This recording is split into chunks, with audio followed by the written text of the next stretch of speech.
The banging wouldn't stop. Mama Ebel sat frozen on the edge of her bed, heart racing, as the door shook beneath the fists of those who never knocked with kindness. Her rent was late, again, but today felt different. A cold wind crept through the cracked window as she whispered to herself, "Just one more day, let me sell my bed."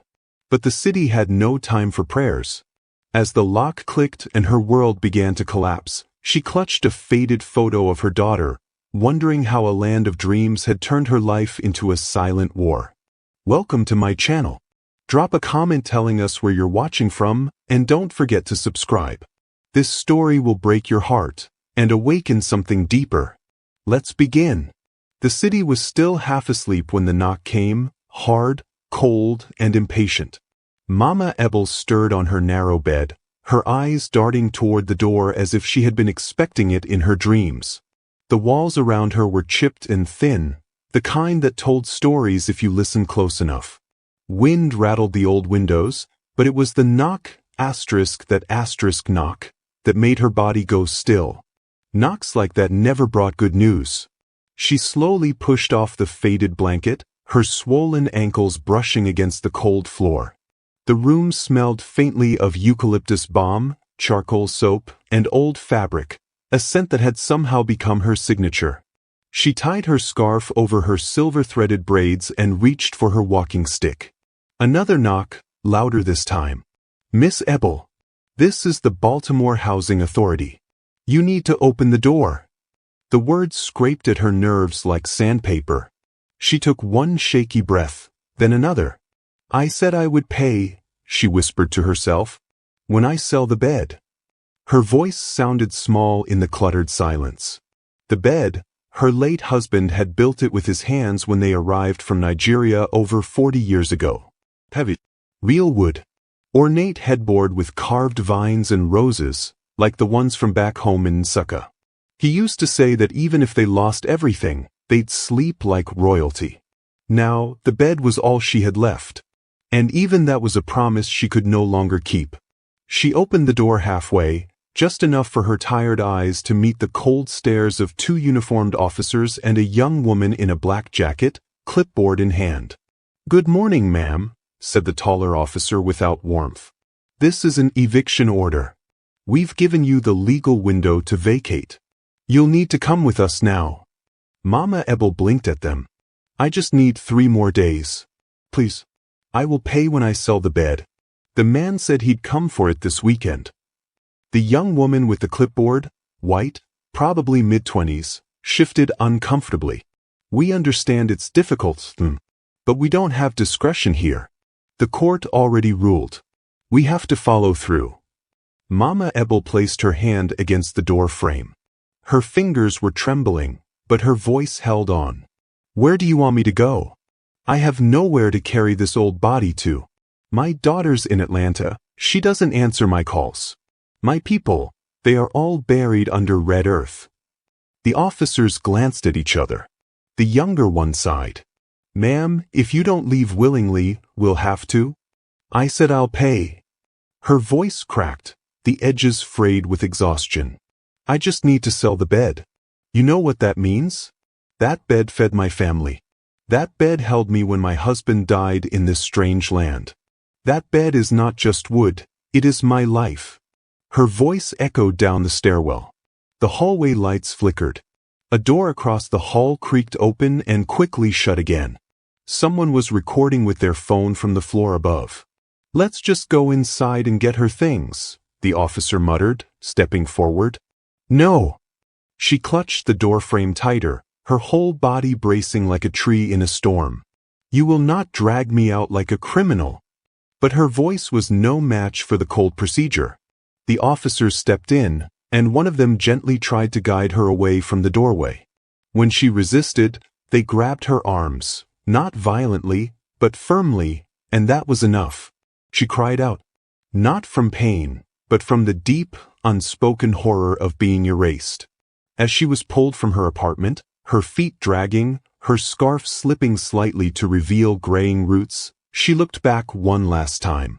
Her eyes fell on the wall. A photo hung crooked, her husband, and their 2 children at a Christmas service long ago. She wore encre. Her smile was wide. The kids had their arms around her. Ifeananya looked annoyed at the matching head wrap. The boy, Ibuka, was grinning. That was before he died in a car accident. Before Ifeananya became someone else. Before the house stopped feeling like home. As they led her down the steps, tears slipped down her cheeks. Not loud sobs, just quiet rivers. Dignity dissolving with every stare. The van door shut with a hollow thud. And just like that, Mama Ebel became homeless. The shelter was 5 miles away. 5 miles from the only life she'd known for decades. They gave her a small corner room with a plastic mattress and a stained window. They handed her a paper bag with soap, toothpaste, and a change of clothes, men's clothes, 2 sizes too big. She thanked them because she was raised to be grateful. Even when the world gave you nothing. That night, she sat at the edge of the narrow bed, staring at the wall. A cockroach scurried past her slipper. In the dim light, her face looked older than it ever had, creased with a lifetime of endurance. She clutched her rosary with fingers stiff from arthritis. Her voice barely above a whisper, "God, are you still watching? Did you follow me here? Or did you stay behind, with the bed?" Her stomach growled, but she couldn't eat. She couldn't even cry. Outside the window, the city lights blinked, mocking or mourning, she couldn't tell. The next morning, someone knocked on her new door. A black woman, younger than her daughter, stepped in. Curly hair in a bun. Glasses. A name tag that read, **** Tanya, caseworker ****. "Miss Ebel," Tanya said gently, "I saw what happened yesterday. I'm sorry. We're going to see what we can do for you." Mama Ebel nodded but said nothing. Her eyes were hollow. The kind of emptiness that comes when everything familiar is ripped away in daylight. "I know this is hard," Tanya added, "but we have some options. Maybe we can place you in transitional housing. Is there anyone you can call? A family member?" Ebel's lips trembled. "They are American now. Their mouths forget my food. Their hearts forget my name." Tanya paused. "Your daughter?" "She left me," Ebel whispered. "Years ago. Said I embarrassed her. My wrapper, my prayers, my loud voice. She said I should learn how to be normal. Like the others." Tanya sat on the edge of the desk and exhaled. "They did the same to my mother," she said. "But she never stopped dancing barefoot in our backyard to old Yoruba songs. I used to hate it. Now I'd give anything to see her do it one more time." Ebel looked up, something flickering in her tired eyes. For the first time, someone wasn't speaking at her. They were with her. Still, words were hard to find. Her voice was cracking under the weight of too many memories. Later that day, Tanya returned with a paper. "I found a resource," she said. "There's a small local charity that helps elders with legal housing issues. It's a long shot, but we'll try. And," she hesitated, "I found a video someone recorded during your eviction. It's online. People are reacting. The community is outraged." "Outraged?" Ebel blinked. "Yes. People are angry about what happened to you. Strangers are asking who you are. Some are even offering help." Ebel shook her head. "They don't know me. They don't know my children, my pain. They only know what the camera shows." "Maybe," Tanya said. "But sometimes that's enough to start something." Mama Ebel sat quietly. Slowly, she reached into her handbag and pulled out a folded photo, the same one from the apartment. "I carried this," she said, "everywhere. Even when my bones ached. Even when Ifeananya stopped picking up. I carried it because I believed, if I lost everything, maybe one memory would anchor me." She looked up, her eyes meeting Tanya's. "But now I'm not sure if memories are enough." That night, she dreamed of her husband. He stood beside the bed they built, humming as he sanded the wood, smiling at her. "This land will not swallow you," he said. "You are deeper than their silence. You are rooted." She woke with tears streaming down her cheeks. Then she whispered aloud, "They took the house. But not me." The next morning, Tanya burst into the room with wide eyes.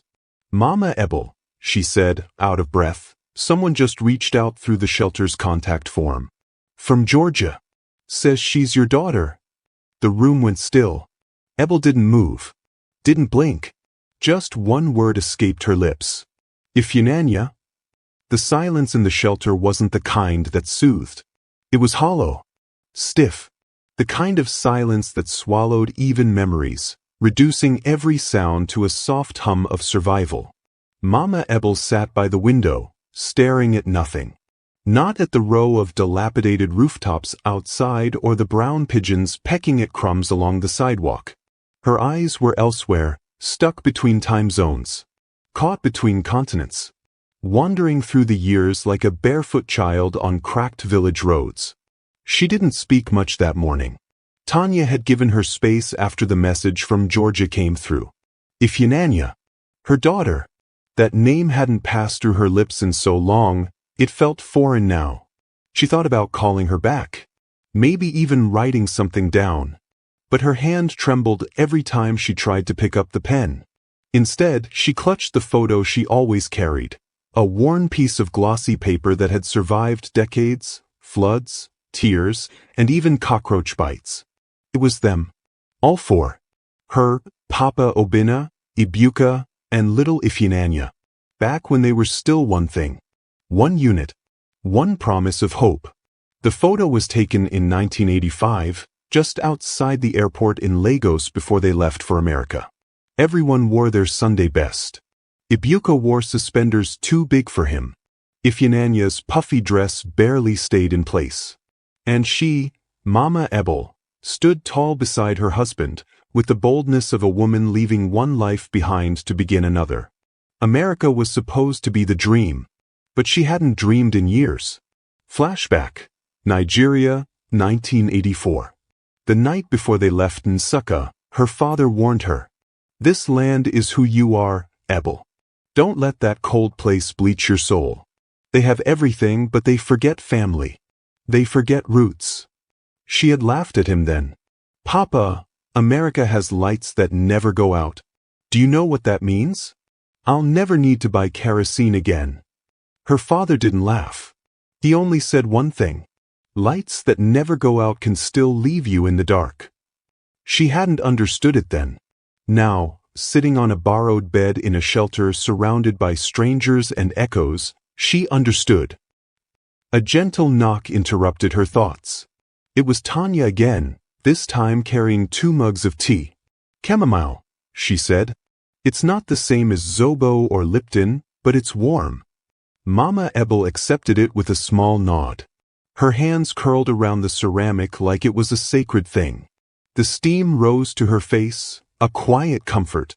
"I didn't mean to intrude," Tanya said, settling into the chair opposite her. "I just wanted to check on you. Any word from your daughter?" Ebel shook her head slowly. "I see her face sometimes, in the faces of the girls on the street. But not in my doorway." "You don't have to call her if you're not ready," Tanya said softly. "I just thought maybe you'd want to talk about it." There was a long pause. Then, unexpectedly, Mama Ebel spoke. Her voice low, as if she were unraveling herself one memory at a time. "She was my brightest child." Bold, sharp tongue. "I always said she had Lagos fire in her bones. But the fire turned into smoke when we got here." Tanya leaned in, listening. She started asking me to stop speaking Igbo when her friends came over. Said it made her feel weird. She hated the smell of palm oil in the house. Hated when I wore my wrappers to school functions. She asked me to change my name. Said Ebel was too hard for teachers to pronounce. Her hands trembled as she brought the mug to her lips. One day, she came home crying. Said a boy at school called her a jungle girl because of her food. I told her not to mind. But she screamed at me. She said I made her a target. The pause. A deep breath. She started straightening her hair. Refused to eat my food. Changed the way she walked, talked, even laughed. I watched my child peel herself like a mango, skin by skin, until nothing sweet was left. Tanya's throat tightened. She recognized that story. Too many of her friends had lived it. She left home at 19. Didn't even say goodbye. I heard she went to college down south. I sent letters. I left messages. She never answered. She turned to Tanya, her eyes rimmed with sadness but holding a flicker of strength. I lost my daughter to a country that never loved her. That night, as the shelter dimmed into restless sleep, Mama Ebel lay on her side, staring at the wall. But her mind was elsewhere. She remembered Sunday mornings in Baltimore, long before everything cracked. How she'd rise at 5 a.m., tie her head wrap, stir her egusi soup, and hum fella songs in the kitchen. She remembered how Papa Obinna used to say, "This country bends you, but don't let it break you." And she remembered how, after he passed from a silent heart attack, she sat alone in that house, clutching his Bible, while Ifyinanya never came home for the burial. She had carried that hurt like a hidden scar. But even scars, she now realized, needed air to heal. The next day, Tanya brought in a tablet. "You might want to see this." She hesitated, then hit play. It was the video. Her video. The one filmed during her eviction. The footage was raw. The sound of her crying out, "I will pay when I sell the bed," echoed. A neighbor's voice in the background, "This ain't right, man. She's lived here forever." Then the footage zoomed in on her face. Wrinkled. Defiant. Tears streaming but still upright. Beneath the video were thousands of comments. "This broke me.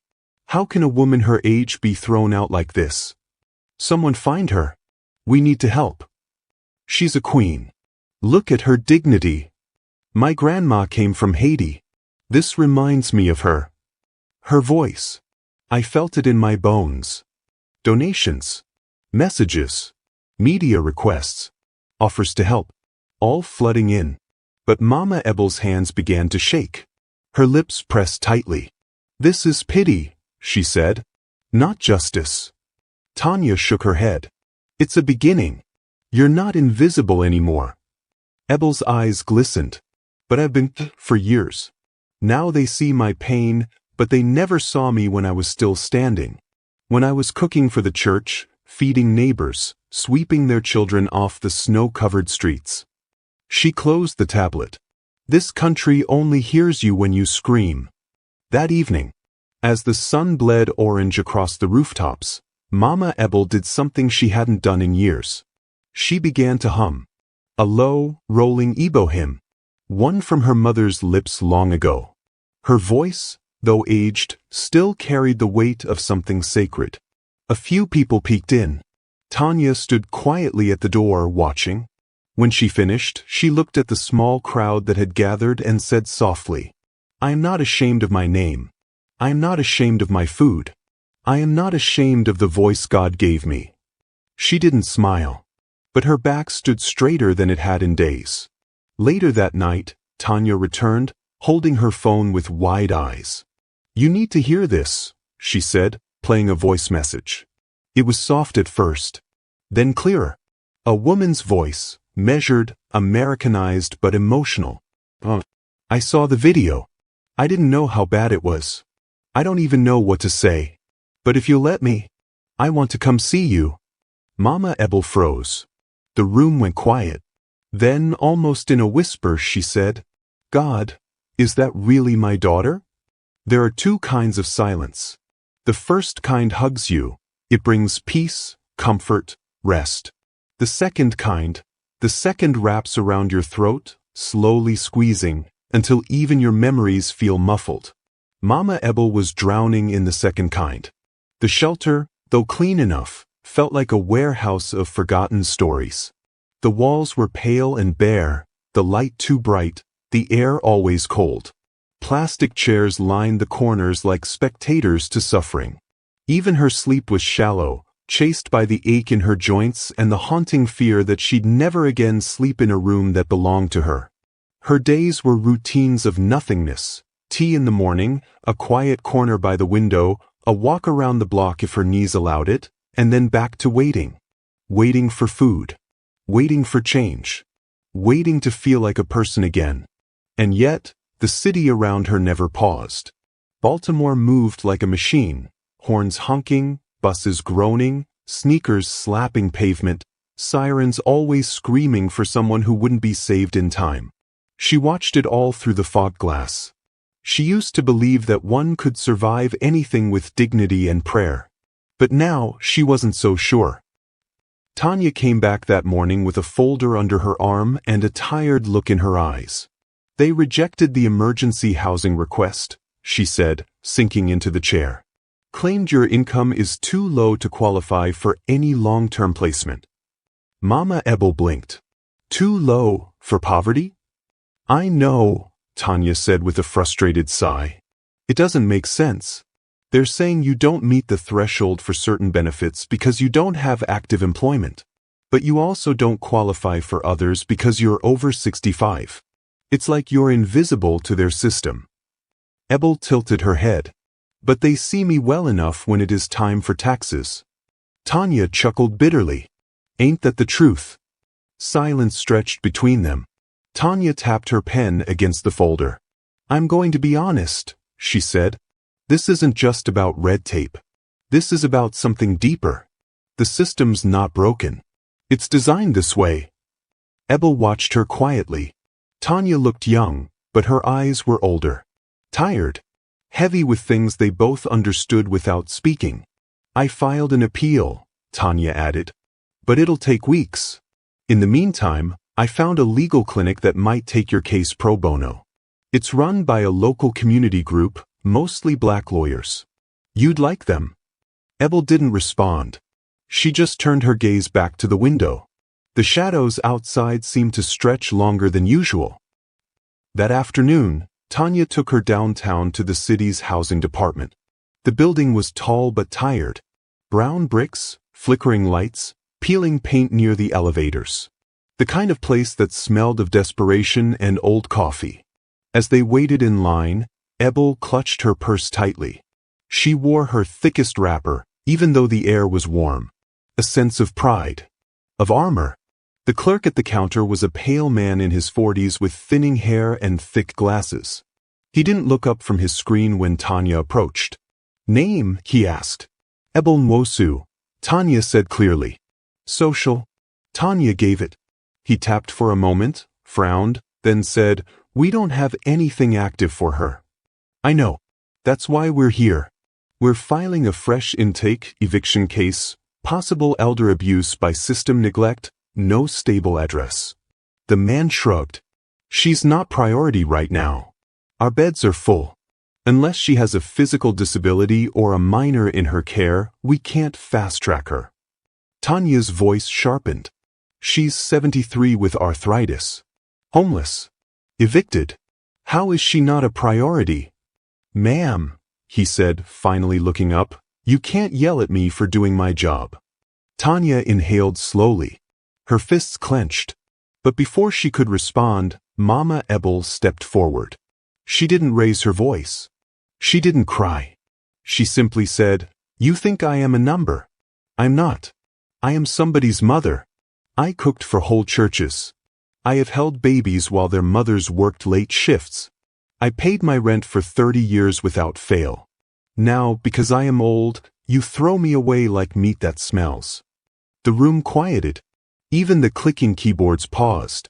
But the man only looked down again and said, Next. Back in the car, Tanya was silent. Her fingers gripped the steering wheel as if it might break.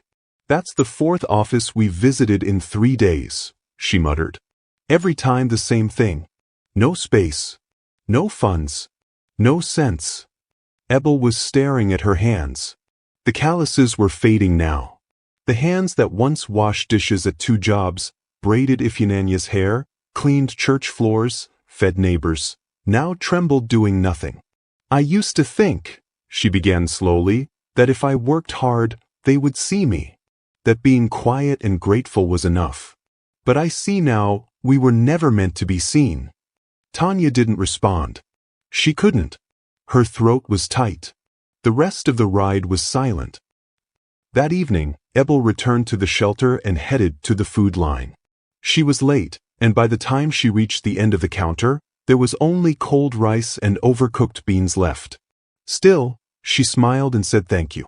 As she turned to find a seat, a loud voice interrupted her. "Yo, you're that lady, right? From the video."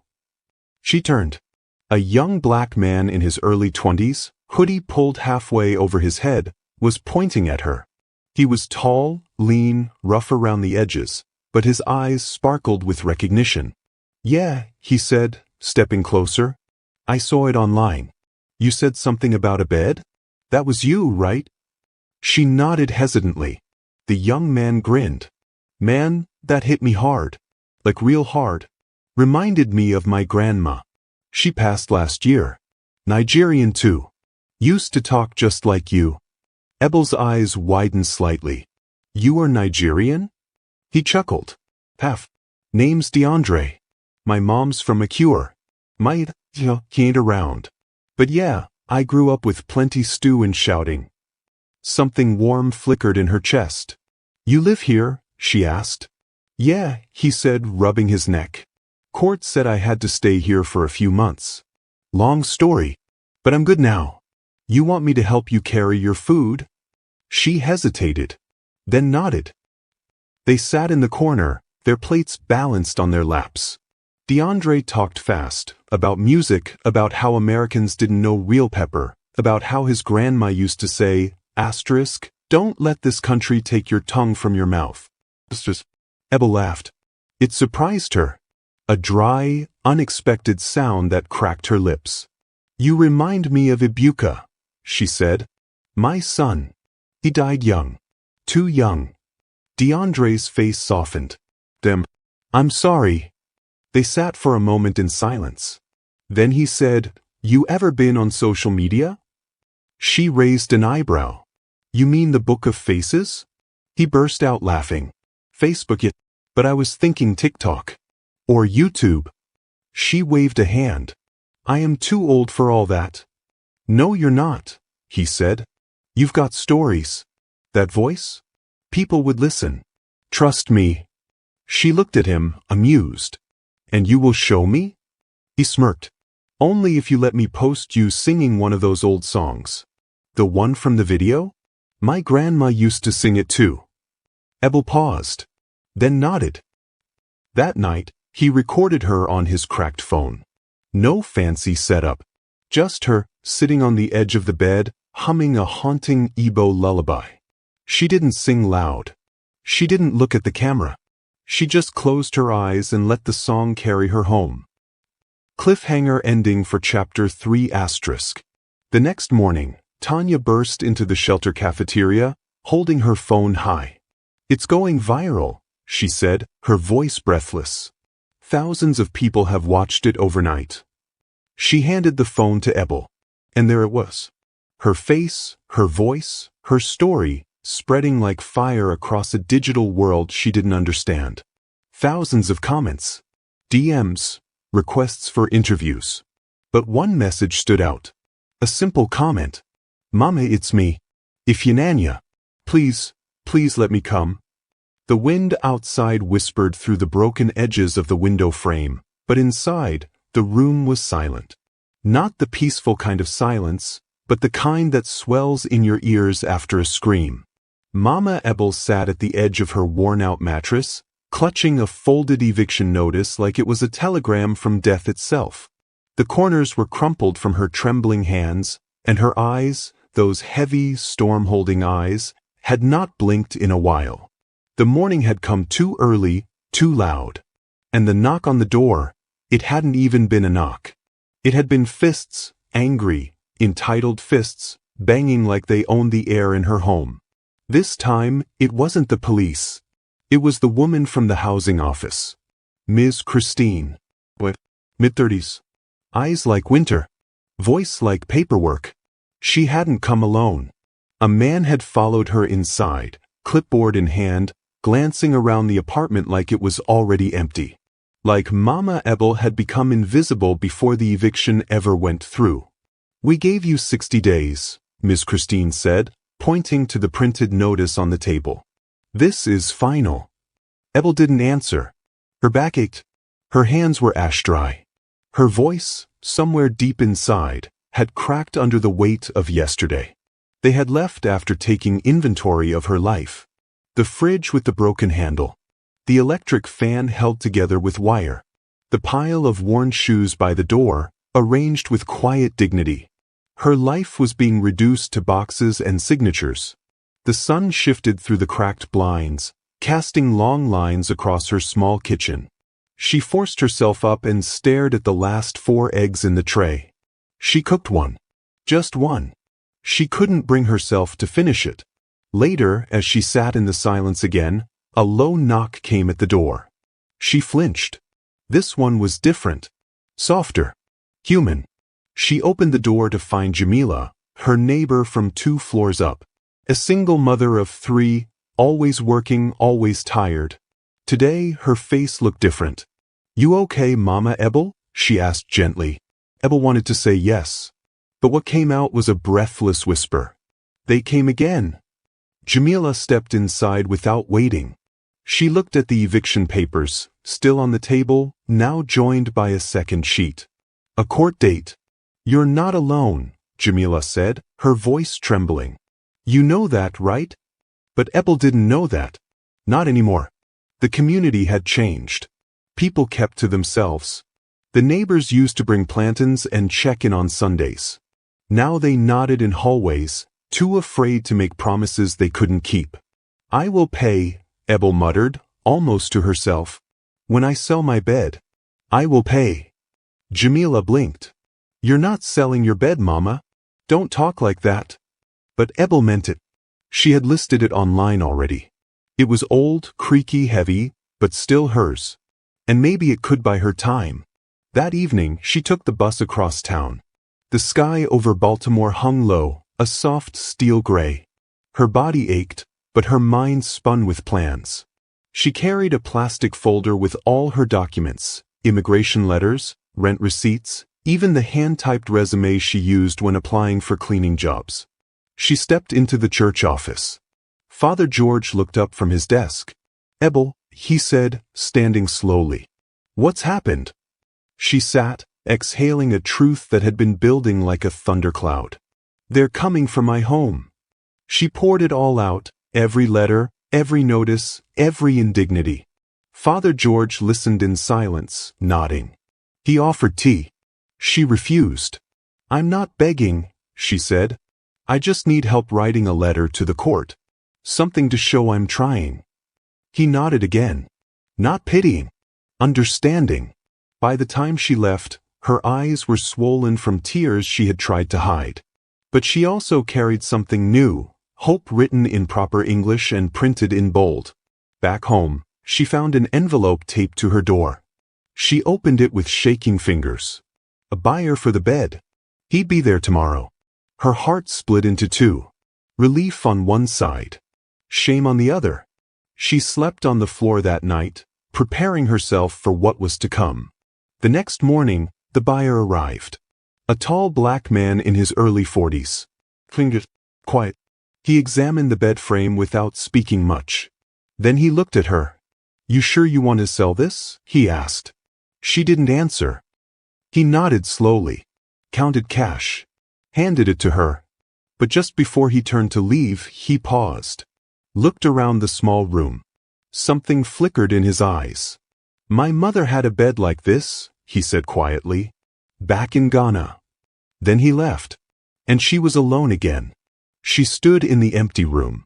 Where the bed had been, there was a square of dustless floor. She dropped to her knees and whispered a prayer, not for herself, but for the memory of every woman who had fought to stay rooted in foreign soil. Later that night, a phone call jolted her. It was the housing office again. They had rejected her appeal. No valid income. No payment plan. No extension. She was out. In 7 days. Ebel didn't cry. She stared at the ceiling, where the shadow of her old ceiling fan spun slowly in the dark. She was losing more than a bed. More than a home. She was losing the last place that still knew her name. And yet, something inside her hardened. A silent vow. They would not take her without hearing her voice. Not next time. Mama Ebel sat motionless in the shadowed corner of the shelter's shared lounge, a chipped plastic cup of tea growing cold in her hands. Around her, the chatter of displaced voices, mothers cooing babies, young men muttering into phones, and the occasional argument over the one working heater, drifted like background static. But her mind was elsewhere, her spirit turning inwards. The night before had been the hardest yet. The narrow bunk creaked under her weight, its cold metal frame a reminder of how far she'd fallen from the home she once called hers. A home filled with carved wooden chairs, faded but loved family photos, and a bed she swore she'd never sell. But now, even that promise trembled in the air. She'd called Neka again that morning. No response. Not even a "I'm fine, Mama." Not even an automated text. The silence was a wound. The other women in the shelter began calling her Auntie Nigeria, a name wrapped in both affection and otherness. They laughed at the way she covered her head with bright Ankara scarves, how she boiled plantain when others reached for frozen burritos. Her accent was a thing of curiosity and sometimes mockery. It wasn't cruelty. It was distance. A way of reminding her she didn't quite belong. That evening, a social worker named Ms. Carter visited her bunk. Young, light-skinned, dressed in a navy cardigan, she spoke with the precision of someone trained to remain calm no matter what storm they walked into.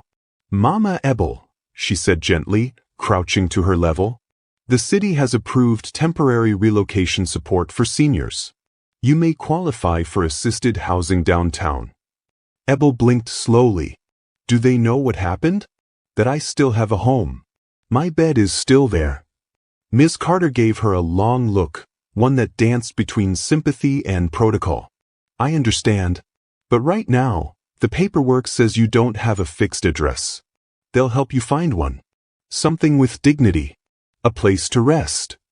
"But my daughter," Ebel began. "We've tried the number." Still disconnected. The tears came slow, like reluctant guests. When you carry a child 9 months, through sickness and prayers, and they vanish into this America, it is like being buried twice. Ms. Carter placed a hand on her arm. "We won't let you disappear too." Later that week, a letter arrived. Handwritten. No return address. She recognized the script instantly. It was Neka's. Her fingers trembled as she unfolded the sheet. The words were smudged slightly, as if written through tears. "Mama, *, I saw the video. They dragged you. I wanted to come, I swear, but I couldn't. I've been ashamed. Of myself. Of how far I ran. I was 19 and scared. You wanted me to be strong. I didn't know how. I married a man you never met. He hated my prayers. My culture. I lost myself in trying to survive here, Mama. I didn't stop loving you, I just stopped knowing how to show it. I'm coming soon. I don't know when, but I promise, I will, *. There was no address. No phone number. Just hope and apology, scrawled in blue ink. Mama Ebel pressed the paper to her chest and cried. Not out of anger. Not even grief. But relief. Somewhere, her daughter still breathed her name. Somewhere, she still remembered the smell of egusi stew on a rainy day. The lullabies Mama sang in Igbo when thunder cracked over Lagos skies. Still, there was no date. No anchor. The next day, Mama returned to her old neighborhood, walking slowly along the familiar cracked sidewalks of East Baltimore. Past the bodega where she once bought papaya juice. Past the church that now had new stained glass. Her home, what had been her home, was now boarded up. Windows sealed. Yellow tape across the doorway like a cautionary tale. She stood across the street, clutching her scarf, heart racing. Suddenly, a man stepped out of a black SUV and approached her. Business casual. His badge glinted under the street lamp. "Are you Mrs. Ebel Medu?" he asked. She nodded slowly. "I'm Agent Lowen from Baltimore Housing Authority." We've received some troubling complaints. There are claims that your property was forcibly seized under falsified conditions. Her eyes widened. What are you saying? Someone filed documents under your name while you were still residing there. Forged your signature. We're investigating. Mama Ebel's knees nearly buckled. My name? They used my name to steal my house. Lowen nodded. We believe you were unlawfully evicted. The word struck like thunder. Unlawfully. Evicted. Every ache, every humiliation, every restless night under a stranger's roof, all for nothing. Or for someone's gain. Who did this? She asked. That's what we intend to find out. He handed her a card. We'll be in touch. That night, she didn't sleep. She sat by the shelter's narrow window, staring into the night sky. 1,000 questions warred in her mind. Was this the twist of fate she'd been praying for? Or another mirage in a long stretch of hardship? Either way, the fire had returned to her chest, not from heartbreak this time, but from fight. She would not go quietly. Let them try to erase her name from the deeds. Let them try to write her story without her permission. She was still here. And she was watching. Mama Ebel sat alone in the corner of the shelter's dining hall, the faint sound of spoons scraping plates and murmured conversations barely reaching her ears. Her fingers rested on the soft folds of the Ankara fabric she had stubbornly worn despite the bitter weather. Each thread felt like home. Each faded color held memories. Yet, around her, it felt like everything she had ever known was slipping through her fingers, fast and unforgiving. She hadn't spoken to Ngozi in 3 days. Not since their confrontation. Not since the words her daughter spit out had cut her more deeply than any eviction notice ever could. You carry your pride like a curse, Mama. And now look at you, dragged out of your own house like you were nothing. The words rang louder than the silence of the room around her. A young volunteer, a mixed-race woman with kind eyes, slid a cup of warm tea onto the table. Mama Ebel nodded in thanks but didn't speak. She stared out the window, where the early morning snow was already beginning to turn to slush, a reminder that even beauty in this world never lasted. Her phone, a cracked, old flip phone, buzzed quietly. She hesitated, then flipped it open. A message. From Mr. Sullivan. Final offer stands. Take the relocation package by Friday. Or we proceed with the full claim and penalties. You will be liable for the back rent. Her fingers shook as she read it twice, 3 times. Friday. Just 2 days. She had nowhere else to go. The shelter could only keep her for another week. She didn't want to move to Texas. That was where they were sending most of the displaced elderly clients who had no legal ties to Baltimore anymore. A low-cost senior facility on the outskirts of Houston. It wasn't a home. It was a cage with flowers painted on the walls. She folded the message away like it was poisonous. That night, she walked the city alone. Downtown Baltimore had changed. It didn't look like the place she had arrived in 30 years ago, when everything smelled new and hopeful, when she still believed America was her chance to rewrite her destiny. Now it smelled like gentrification, like closed stores and guarded stairs. The buildings looked taller, colder. She passed the old Yoruba grocery store that had been turned into a coffee shop. The mural of Fela Kuti that once stretched across the side wall had been painted over with a neutral beige. Gone. All of it. Everything was being erased. She thought about the stories she used to tell at the Women's Center. About Biafra. About how her mother walked barefoot to find cassava root when the markets ran dry. About how her people didn't break even when they bled. But here, what was she now? Just another number on a file. Another statistic in a housing court. Another black woman too loud for the city's new face. The next morning, she got a visitor. It was Reverend Cole. The man was tall, soft-spoken, and always wore that same brown coat, frayed at the cuffs. He had known Ebel since her early days in the U.S. back when she attended church every Sunday and taught the children Igbo songs before service. He sat beside her, eyes filled with cautious concern. Ebel, They said you might have to leave town, he said gently. She didn't answer. He continued, there's a lawyer from D.C. willing to look into your case pro bono. He says they're pushing through evictions illegally on older immigrants, using loopholes. It's not guaranteed, but it could buy you time. Mama Ebel looked at him like he'd spoken a miracle. But there's a catch, Reverend Cole said. She nodded slowly. There was always a catch. He says you have to be willing to speak publicly. Tell your story. On the record. Maybe even to the press. The words curled in her ears like cold wind. The idea of airing her suffering in front of strangers, of being paraded like a victim for people to clap or gawk at, it made her stomach twist. But something else stirred too. Something deeper. Could her voice still carry power? Could her story mean something beyond shame? I'll think about it, she finally whispered. But that night, she didn't sleep.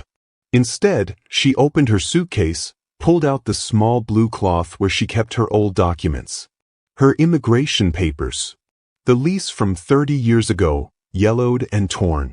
Pictures of her and her late husband standing in front of the house. Back when their dream felt sturdy. And there, tucked in between pages, was a handwritten letter. From Ngozi. Written over a decade ago. Mama, I know sometimes you make choices I don't understand. But I want to be proud of where we come from. Of who you are. Don't let this country take that from you. Her hands trembled. That was before America wore Ngozi down too. Before the job offers passed her by because of her name. Before she started straightening her hair and laughing awkwardly when her coworkers joked about Africans like they were animals. Something shifted in Mama Ebel's chest. She stood the next morning and told Reverend Cole, call the lawyer. Tell him I'll speak. That same afternoon, a reporter from a local paper arrived with a camera and a notebook. Why do you want to speak out, ma'am? The young woman asked. Ebel stared directly into the lens. Because I'm not a number. I'm not your failure. I am a woman who built her life here brick by brick, even if you try to tear it down now. I won't go quietly. The article was published that weekend. Her photo, her weary, proud eyes staring straight through the camera, made the front page. And the world reacted. Some clapped. Some jeered. Trolls filled the comment sections, calling her an entitled immigrant. Some mocked her accent. Others accused her of squatting. But something else happened too. Letters started arriving. From strangers. Black women who saw themselves in her. Immigrants who had been silently pushed out. Elderly neighbors who'd lost everything but never knew they could fight. Her name spread. And so did her story. By Wednesday, the eviction case was placed on hold. The city announced it would begin investigating the practices of Mr. Sullivan's firm. And just when it seemed like she might win the right to stay, Ngozi appeared at the shelter. Eyes red. Shoulders slumped. Holding something in her hand. It was Mama Ebel's Bible. The one she thought she lost in the rush. Inside, between the pages, was the torn eviction notice, folded next to a childhood drawing Ngozi had once made. I read the article, Ngozi whispered. They stood there, mother and daughter, neither knowing how to begin. Too many words unsaid. Too many wounds still open. But then, in the stillness, Mama Ebel reached out. And Ngozi didn't pull away. The morning was cruelly bright. It was the kind of day that should have promised hope, laughter, and maybe a moment of rest. But for Mama Ebel, it arrived like judgment. The sun poured through her broken blinds, falling on the cracked linoleum floor, the same floor where she had once danced in slippers, humming Fela Kuti and spinning young Jamal in circles until he begged for breakfast. Now the only sound was the whirring of a fan barely turning. Her back ached. The walls were peeling. But the silence was what broke her. A silence so deep, it almost screamed. Then came the knock. 3 raps. Cold. Official. She didn't rush to the door. She sat, calmly adjusting the scarf on her head, wrapping it tighter over her thinning gray hair. She had dressed already in a long faded Ankara wrapper and sweater, as if part of her had known this day would come. Her Bible lay open on her lap, her glasses slipping down her nose. She stared at the pages but couldn't read. The knock came again, firmer. When she opened the door, it was not just officers standing there. It was the whole weight of the system. 2 men in navy uniforms, one with a clipboard. A woman behind them with a sour expression and a badge that gleamed with authority and cold indifference. Mama Ebel Adeyemi? She nodded. You've been served multiple notices. This property has been foreclosed. We're here to begin eviction procedures. Jamal wasn't home.